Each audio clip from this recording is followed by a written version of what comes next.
Game.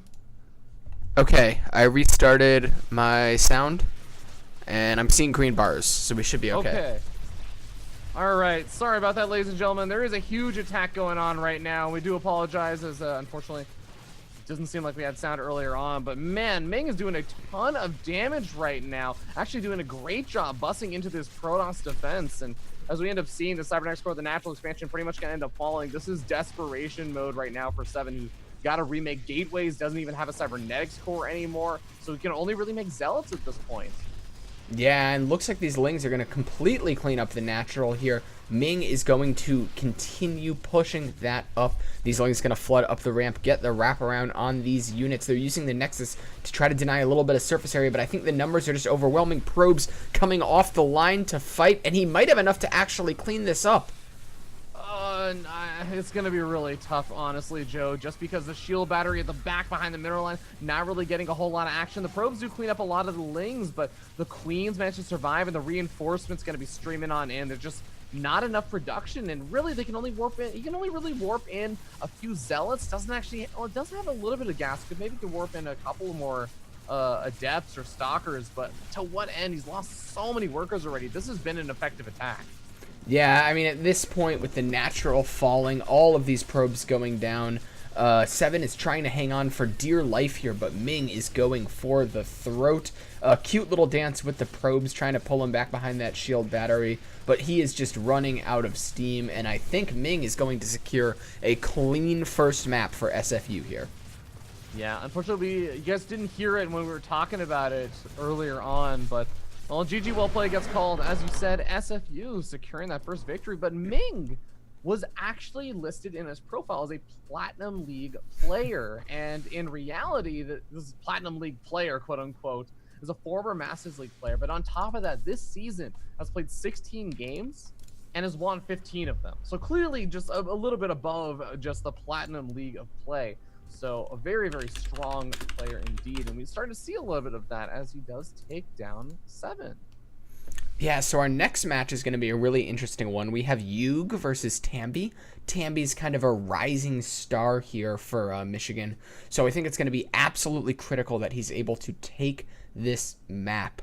Don't go anywhere, guys. We're going to be right back with that second map. It's going to be a TVP. You're watching the CSL with StarCraft 2.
but she said, trust me, these are the stories we will tell. As I stood frozen, infinite, I almost fell, but... Ladies and gentlemen, hello and welcome back to the CSL. We have you Googleizer, the Terran player, facing off against Tambi, the Zerg. This should be a pretty fun match. I believe you Googleizer, probably not quite at the same level of Tambi. He's kind of an up-and-coming Grandmaster, Michigan star player. But that does mean there's a bit more pressure on Tambi to make things happen. Yeah, and sometimes that pressure can actually backfire a little bit. We'll see as we hop into the game and introduce the players as we start up here. The top left-hand corner of the map, top of the orange Terran player. Give it up for you Googleizer, who is going to be representing SFU StarCraft. And his opponent in the bottom right-hand side, it is the blue Zerg player, Tambi. So, as we do have SFU StarCraft sitting up 1-0, which is definitely really awesome for them. I think that one of the big things that we're definitely going to end up seeing be the case is that when you have a team that has even a Grandmaster level player, one of those just kind of star players, it has a lot of power for your team, just because, yes, they can only actually come out twice during the entire match. So if you have them come out in one of the 1v1s and the 2v2, they cannot come out in that ace match, and so on and so forth. So it's still very important, though, that as we end up seeing Tambi coming out in game number 2, if Tambi's able to win this game, he can still come out in the ace match because he's not listed in the 2v2, he's not listed in game number 4 or anything else.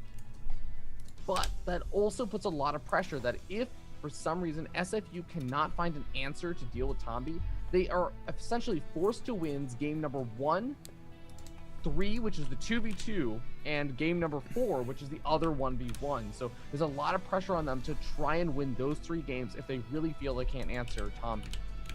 Yeah, and it's going to be interesting to see how he plays too, right? Because, Grandmaster, it's obviously a high level of play. You get there by being really good, but maybe someone has a certain playstyle that can be hard countered. Maybe it looks like he likes to go for like just a big roach attack or something, and you can bear that in mind. Or maybe he's just going to be super, super solid and try to beat down on his opponents that way.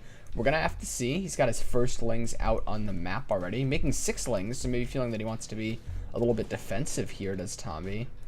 Probably just playing it safe. Yeah, I think actually even more just offensive right now, as those lings are going to be making their way across the map. This is partially kind of hoping that, hey, if my opponent opens up with Reaper, you can see the way that he paths his Zerglings is trying to avoid a Reaper moving its way across the map. So the Reaper arrives at your base around the time that your lings are arriving at theirs, and you potentially get a cancel on that natural command center, do a lot of damage, force them kind of into an awkward spot. But we see that you Googleizer is just not doing that at all. He doesn't have a command center being built behind us. He has a fast factory. He has a starport going up. This is a one base build coming out from you Googleizer, and I think this is actually going to fare exceptionally well the way that Tambi opened up. Yeah, I mean, Tambi's going to have ling speed. He'll have a few lings and queens out, but he's not going to have a lot of muscle to try to push back what you Googleizer is pushing out here. This Overlord is going to see the factory and the barracks, not going to see the starport, but I think you get an idea. You don't see the natural, you don't see any tech add-ons on that factory, and you can hopefully just kind of read the situation if you're a player of the level that Tambi is. Yeah, absolutely. Just seeing those buildings and seeing that there's no reactor on the barracks or the factory, and there wasn't a Reaper or anything like that, that's got to sound a lot of alarm bells to him, I think.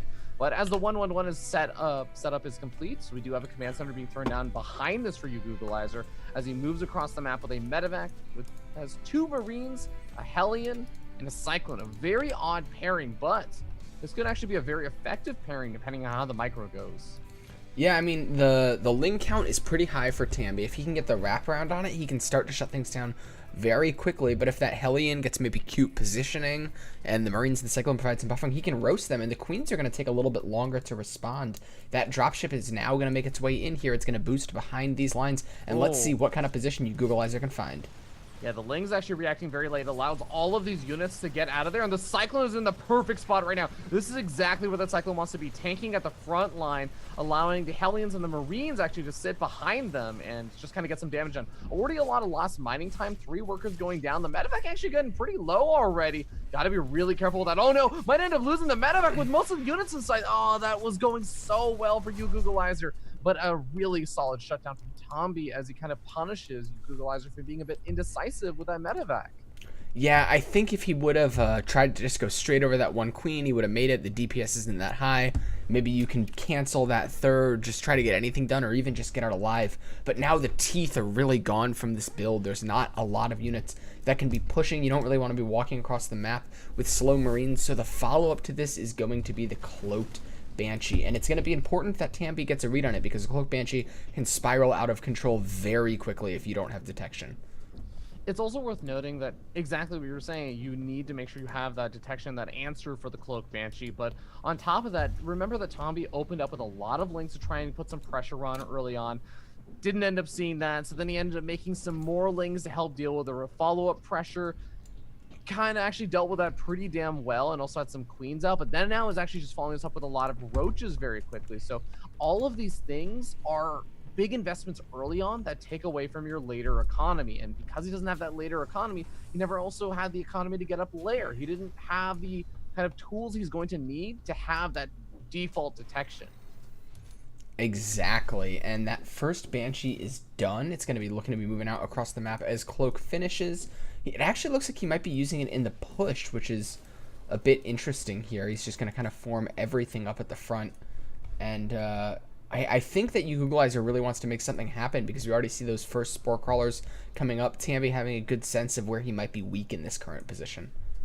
Yeah, we'll have to see. Blue Flame Hellion going to be very, very strong against the heavy Zergling-based composition that Tombi had before, but with these roaches coming out, it does become a little bit more difficult. Banshees encountering the roaches in the middle of the map. Do they go back home to help defend, or do they go on the offensive? There are already Spore Crawlers being built right now for Tombi, but the Spore Crawlers alone are not always enough to help deal with those Banshees. Yeah, the roaches are going to be pushing up here. It looks like Googleizer does want to bring his Banshees home to try to punish this roach push out. And the roaches don't have any kind of speed yet, so they can actually just sit over this army and pound it. Yeah, I mean, they're going to be able to do some really good damage. I actually would have loved if he had just gone across the map, especially since 2 Banshees is the perfect number to one-shot workers.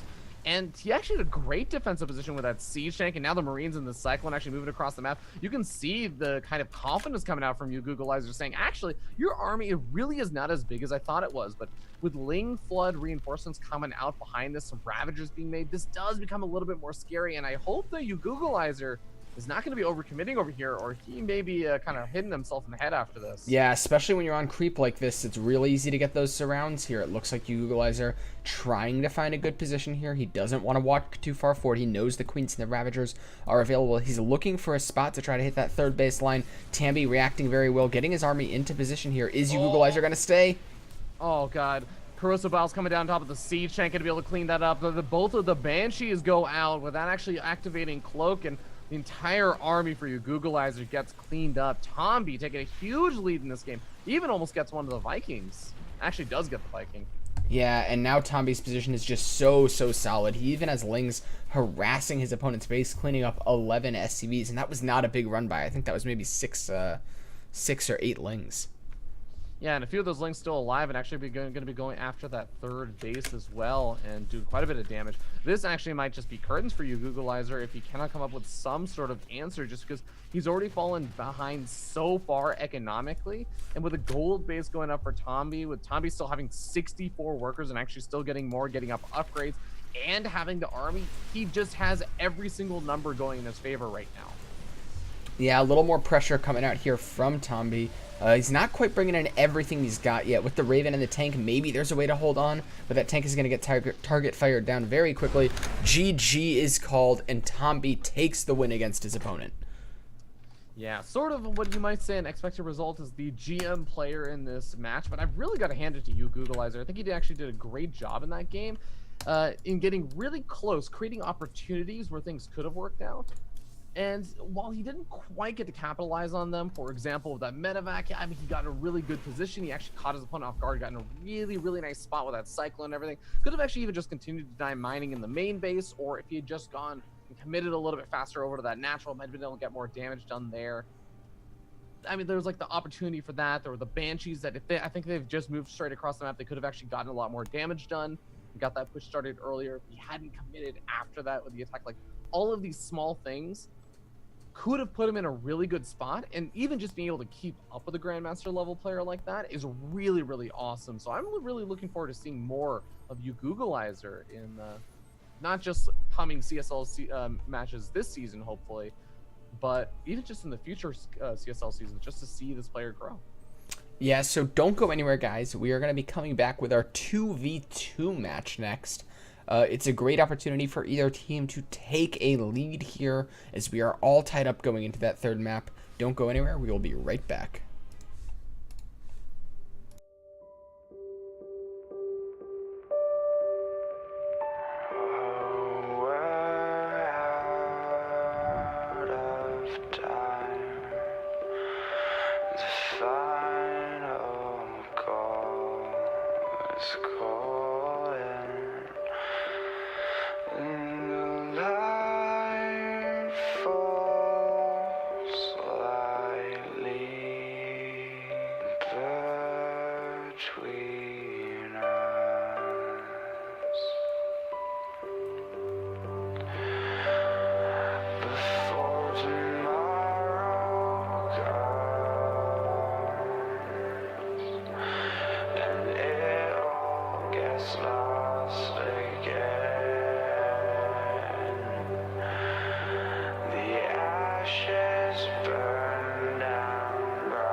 But she said, trust me, these are the stories we will tell. As I stood frozen, infinite, I almost fell. But I got a feeling and my heart starts beating, a sudden rush of feeling alive. This is freedom and I won't change, I won't phase out.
Ladies and gentlemen, hello and welcome back to CSL. I'm Joe. I'm here with Fear Dragon.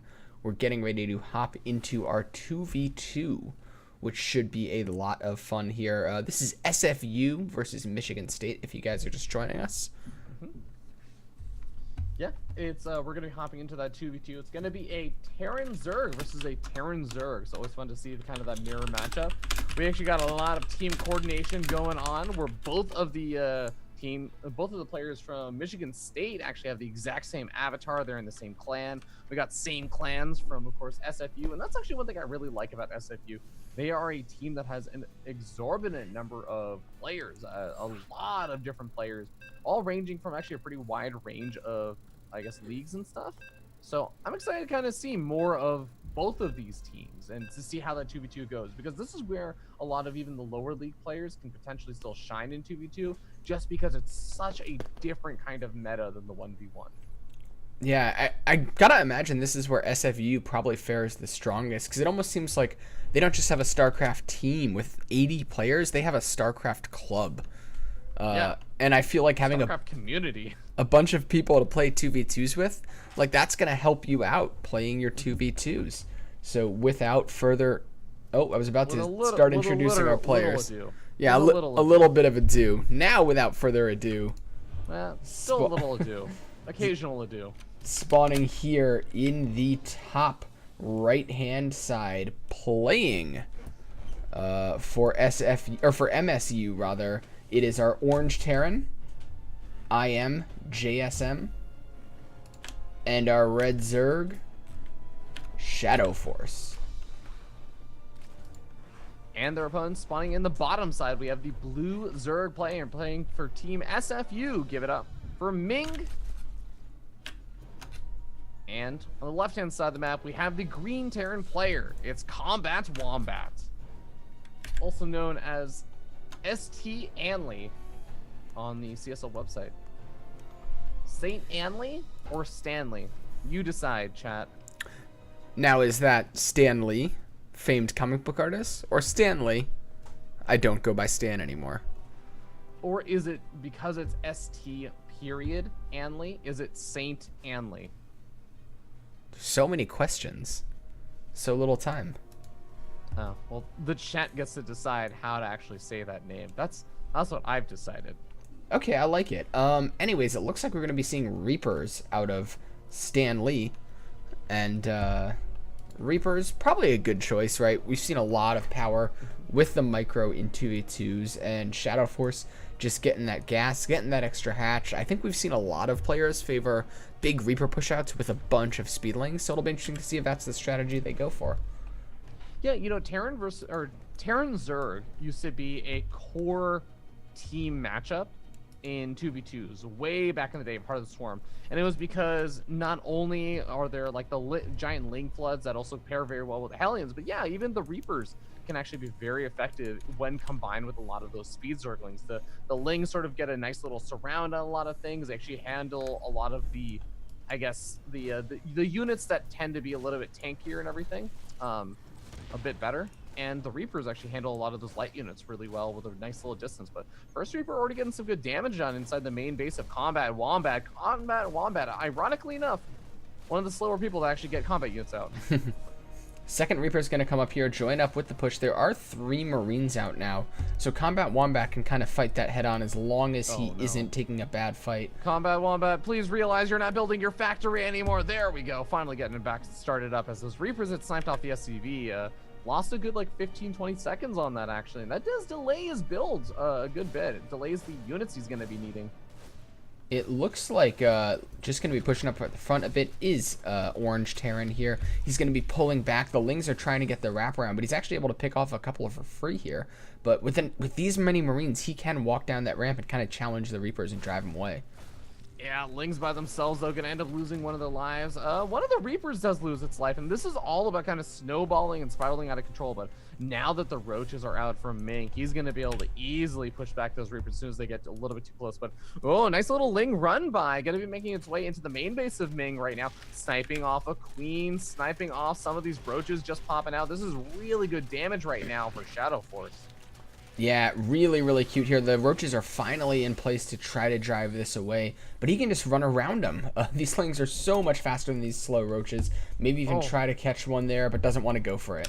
And the Reapers inside the main base of Combat Wombat once again getting more damage done. Most of these Marines have actually already been picked off. There's even SCV by this empty bunker, but as one final more Reaper goes down, actually the second one might end up falling. No, it makes it out of there alive with both of those. Still got a lot of worker damage done. As you can see, Combat Wombat and Ming both sitting down at 18 and 17 workers apiece compared to their opponents who are both sitting up at least 5 to 6 workers.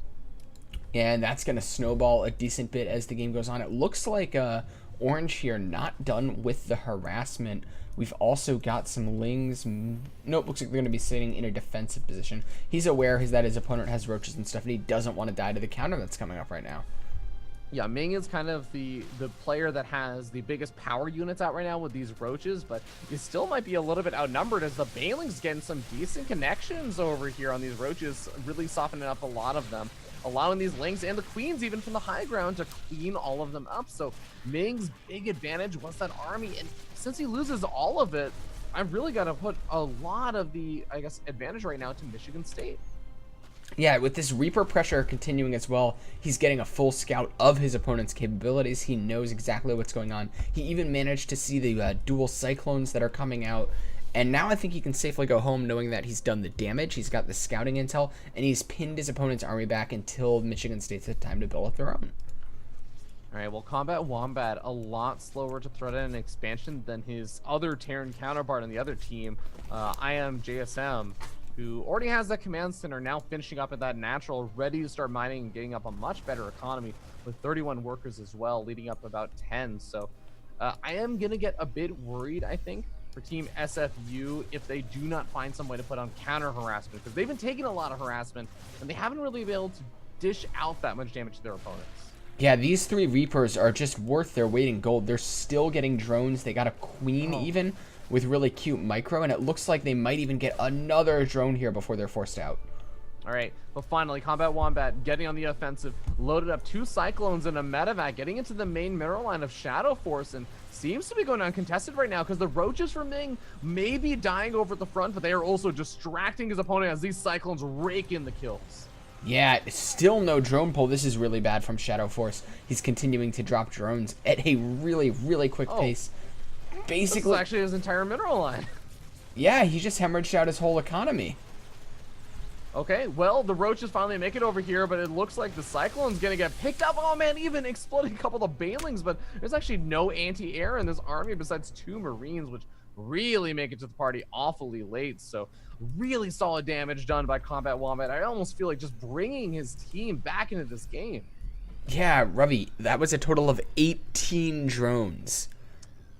Well, when we're dealing with, even if it's 7 minutes into the game, it may not seem like a lot, but when you're dealing with the fact that none of these teams have really had over 35, I think, up until now, that is a ton of worker damage.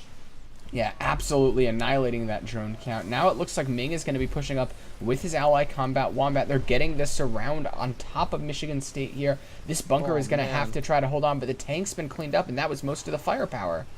And a really big thing right here was that Shadow Force didn't have most of his units engaging during a lot of that fight. So while I do like what JSM is really doing with this ramp, kind of abusing that high ground position, making it a little bit harder for his opponent to engage into here, even utilizing a lot of that medevac healing power, they are going to be able to push their opponents back. But I still think an okay-ish trade for Combat Wombat and Ming, although now I'm going to start to lose maybe a few more units than they really want to.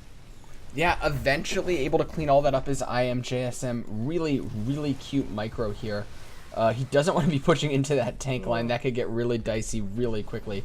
But thankfully those Lings able to scout it out, pulls back before he eats too many tank shots.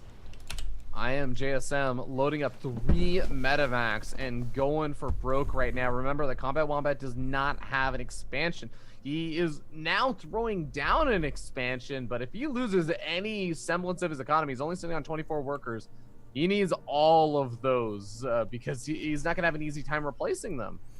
Yeah, here we go. IMJSM going for the big doom drop. Well, at the same time, Combat Wombat pushing out, sieging up at the front. IMJSM is going to get a massive amount of damage done. It's just going to be on him to see if he can survive. Yep, that is a large portion of the army that's not really going to be involved with any of these defenses. As we already see that the siege tanks, plus a lot of these lings and the roaches are breaking through on IMJSM's base. But I guess it is sort of more a little bit up to Shadow Force to actually get some defenses up. But Shadow Force took so much damage earlier on. I don't know if he can actually muster up enough of a defense to help keep his teammate alive. Yeah, IMJSM is doing some really cute things with the SimCity. He's making his SCVs fight one Zergling at a time. He's trying to buy time just to trickle out Marines and add a little bit of DPS onto that. And now his army's going to come home with the medevacs. He is going to be able to eventually drive and clean this up. And I think overall that trade favored Michigan State University, but it's still very close. Yeah, it's really hard to tell because Michigan State University, they did some damage to Combat Wombat, but Combat Wombat only ended up losing around 7 workers, which is still almost a third of his economy. But oh man, really nice drops over here from IMJSM, although he's going to end up losing a lot of his bio. Still manages to clean up the siege tanks, or at least most of them, and pushes opponents back, at least giving him some space on the high ground to survive a little bit. And remember, he's got 2 bases worth of mining as a Terran player compared to his opponent who really only has that one and just finished up one in the low ground. Looking to maybe drop on top of this tank, thinks better of it. A lot of lag here. Game paused. All right, well, as I do my ping check, I see, yes, I am still sitting at a comfortable 60 ping, so it's not me. Feels good, man. Yep, I'm at a 30 ping. That's always like the commentator nightmare, is that you are the one lagging everybody else out. Well, hopefully the players will be able to figure this out, as this is going to become a pretty micro-intensive battle right here, as we got a lot of lings, we got a lot of siege tanks. I saw someone lagging. Who was it? Who was it? Watch it be Cheesehead. Our lovely admin Cheesehead. It's Combat Wombat. Well, you know, it makes sense. Wombats don't exactly have the best internet. It's been shown statistically. Yeah, we just paused it because we wanted to make sure that the players do have the best experience, of course. We don't want them having tight fights when it's like... I don't want to say 1 frame a second, but like Wait, 1,000... Combat Wombat actually left. What have you done?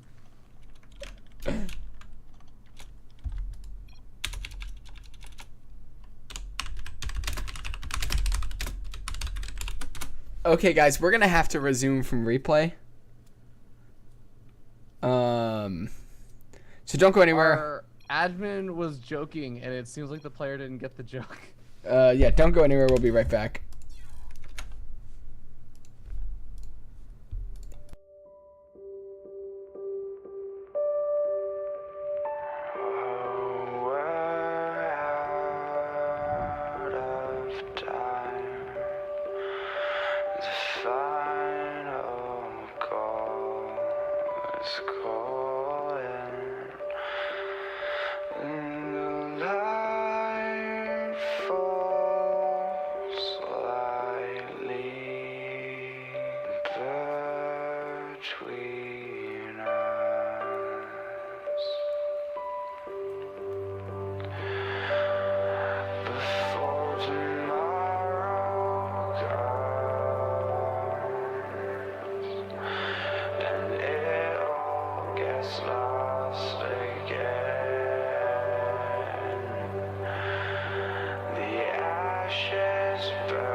but she said, trust me,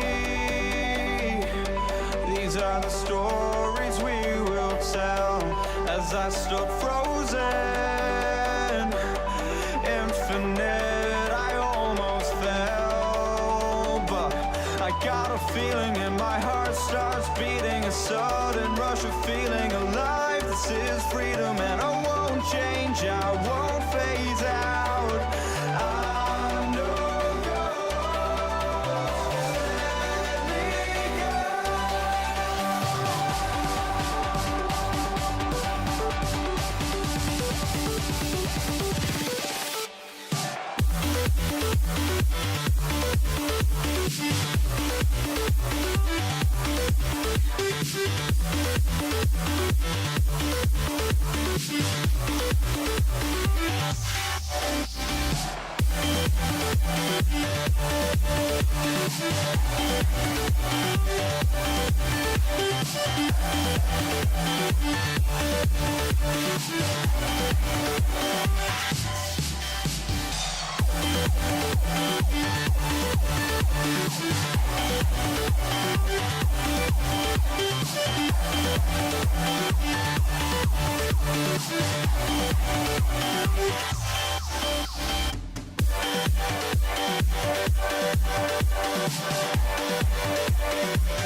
to believe her. Set my heart on fire. Never knew it could happen so fast.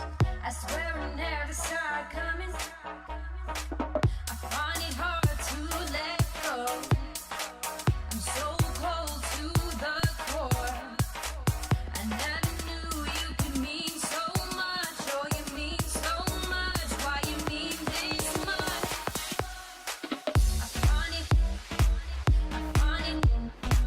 I find it hard to believe her. I find it hard to believe her. I find it hard to believe her.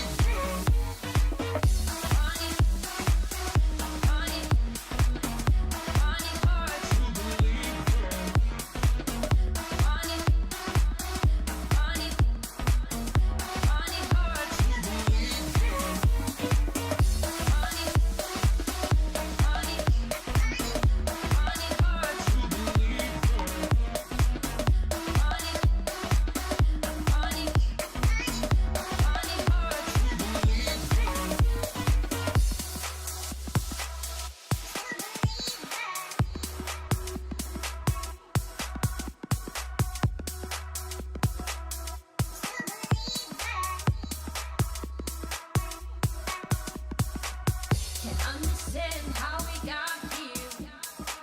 I just wanna disappear. Tell me how we could be right here. I swear it came out of nowhere. Sometimes I wanna run away before the thrill of the chase. But it's hard when you mean so much. Oh, you mean so much. Why do you mean this much? I find it hard to believe her. Ladies and gentlemen, hello and welcome back. We are preparing to hop into our series. The players are getting the countdown. It's super epic. And here we go. Now, just to note what was happening right before all of this, we had Combat Wombat taking some damage. He did expand behind it, and he's trying to recover from that damage, but he's down to just 19 workers. His teammate Ming also down to just 26. So a lot of the economy favoring our team up in the top right-hand corner, which is Michigan State University. But Combat Wombat and Ming do have pretty scary looking armies with these siege tanks, a lot of these lings and banelings, and even a few roaches making their way across the map. So they got to get some damage done, but it seems like Michigan State University may have held on long enough to potentially just ward off the aggression. Yeah, and I think the longer this goes on for Michigan State, the better. It looks like SFU is trying to make some damage happen. They want to try to push in here and put some pain in. But they're just not having it, is Michigan State. They've got this increasingly strong defensive line set up. They've got queens in the back. They've got tanks and a whole lot of bio to try to push this away. And every time they dart in with those lings, they're just blading off a few units. Yeah, interestingly enough, it is worth noting that there's a gold base inside of the, I guess, like the third base for both of these Zerg players. So here's a little bit of a benefit for Ming right now, getting advantage of that gold. But oh god, we got a big stim forward, trying to go into that siege tank, not actually getting it. Really good detonations for Ming on these Marines. And the siege tank still not going down. The Bailey's continuing to get fantastic connections, and eventually that siege tank goes down. But in all honesty, yes, it's a cleanup, but really cost-efficient trades right there for SFU. Yeah, that seemed like a little bit of a failure to synergize, because imagine if those roaches had been out front tanking those Baneling hits, how much cleaner that could have gone. Oh man, I mean, it was just a little bit too much focus fire, I think. And now we got an overwhelming Marine counts over here. Combat Wombat coming in from both sides with even a few more Marines, and we see that Shadow Force and IMJSM bleeding out quite a few expensive units. Suddenly, Combat Wombat and Ming just seem to have a lot more power once again in their corner. Ooh, this is a really interesting moment, because Shadow Force is getting out some Hydras. He's transitioning into Spire tech. So whatever he's looking to do, he's looking to explode in the next 3 minutes or so, but he's going to be super vulnerable because all the resources he's dumped into these units that, well, Hydras do a lot of damage and they're great at fighting when they have a big buffer, are really vulnerable in this kind of low unit scrappy situation.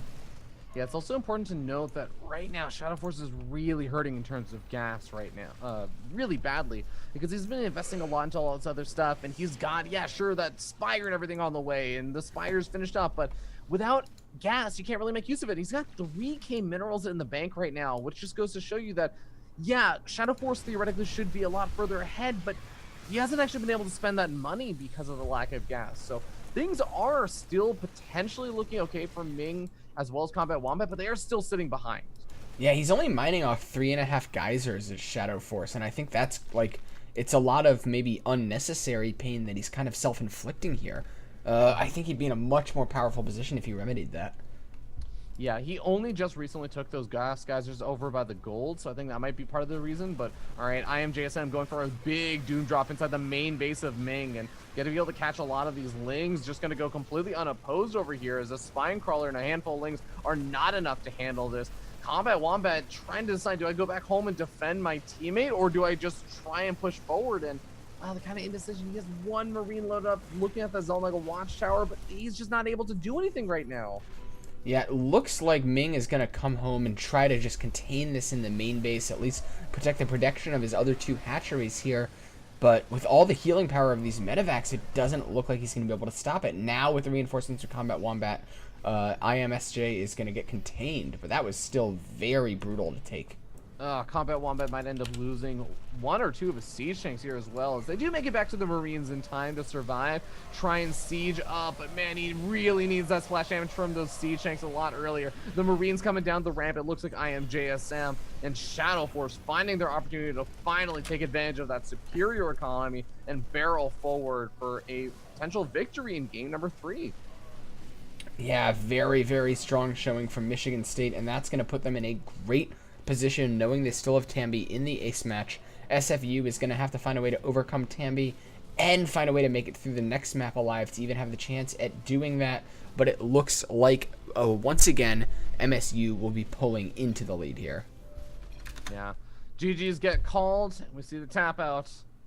MSU doing a great job taking the lead in this series. And like you were saying, this does give them a lot of favoritism, I think, in the rest of the series, because again, they do still have that big ace player, Tombi, that Grandmaster League player that they can sort of rely on in that ace match if it comes to it. Well, guys, don't go anywhere. We are going to be right back with our next map. It's going to be another 1v1. It should be a lot of fun, and you are watching the CSL SFU versus Michigan.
but she said, trust me, these are the stories we will tell.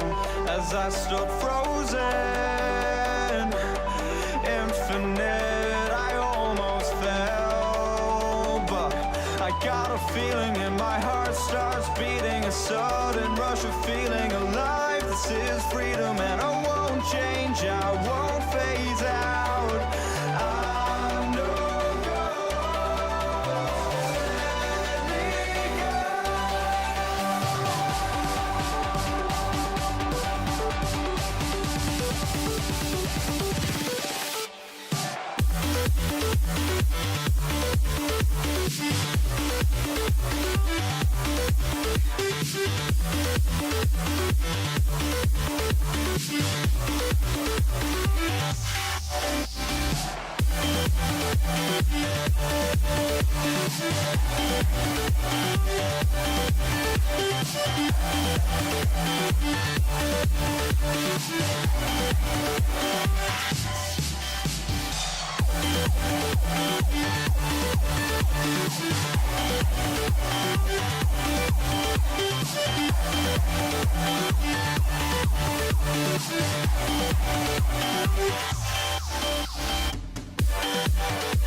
Ladies and gentlemen, hello and welcome back. We are coming up on what could be the final match here in this series between Michigan State University